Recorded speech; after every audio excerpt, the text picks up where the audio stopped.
అల్లుకున్న తీగతో కలుసుకున్న కులం స్నేహం మాటలో ముచ్చటైన ముగ్గురం అందమైన జీవితం పంచుకున్న దోస్తులం బాధలన్నీ చేరిన ఎగిరిపోయి మిత్రులం చిన్ననాటి నుండి జ్ఞాపకాలతో కట్టుకున్న వంతెనేమైంది ఇంతలోనే వాన తాకినట్టు ఈ కాలం కూల్చగా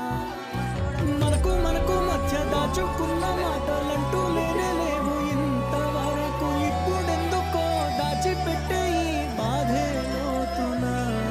అల్లుకున్న తీగతో కలుసుకున్న కులం స్నేహమన్న మాటలు ముచ్చటైన ముగ్గురం